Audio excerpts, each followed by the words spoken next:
You taste the meal before the king does. That's your job, not because you're powerful, but because you're expendable.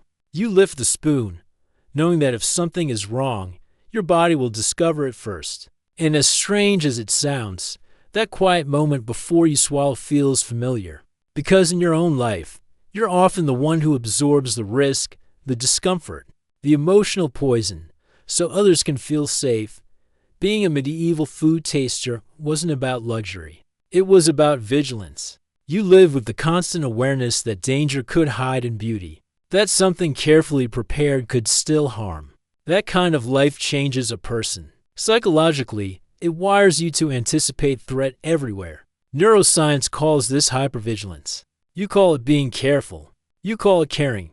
People who care too much often live like this, tasting emotional environments before anyone else. You enter rooms and immediately sense the tension. You notice when someone's tone is off, when a silence carries weight. Your nervous system samples the air for danger long before words are spoken. And just like the food taster, you rarely get thanked for preventing a disaster that never happened. In the medieval court, the food taster stood close to power but never held it. You were near the throne, but never safe. That's how overcaring works in modern life. You are trusted with responsibility, secrets, emotional labor. You are relied upon, but you are also replaceable. If something goes wrong, you're the first to be blamed. If everything goes right, you disappear into the background. Psychology explains this pattern through attachment and learned roles. Many people who care too much learn early that their value came from being useful, from protecting others from pain.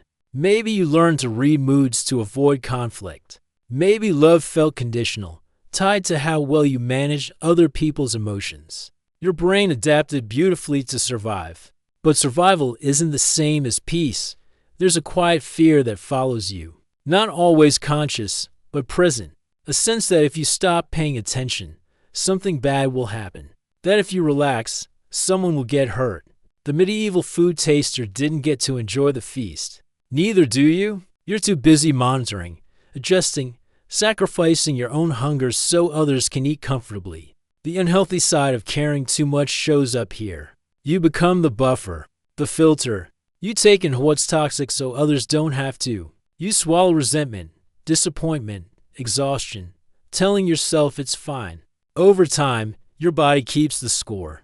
Chronic stress, burnout, emotional numbness. The nervous system wasn't designed to be on guard forever, and yet, there's something deeply noble in this role. The food taster existed because trust mattered, because life mattered. Your empathy is the same. You protect what's human in a world that often moves too fast to notice.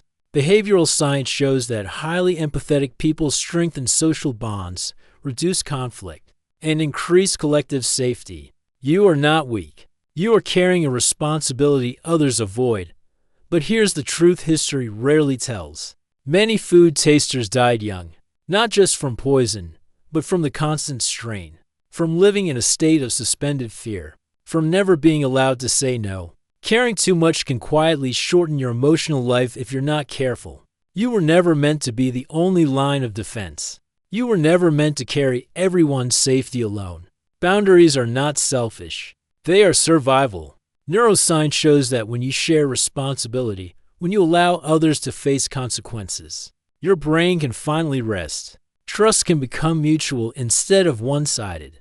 There's a moment in every food taster's life where they realize something painful. The king will always eat after them. The risk will never be equal. In your life, that realization might come when you notice how often you show up for others who disappear, when you need them, or how quickly your pain is minimized because you're strong.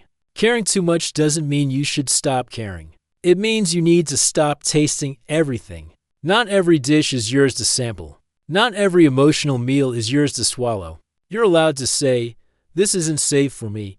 You're allowed to step back from the table. The healthy side of caring is discernment, choosing where your empathy goes, letting others experience discomfort so they can grow, trusting that the world won't collapse if you rest. This isn't abandonment.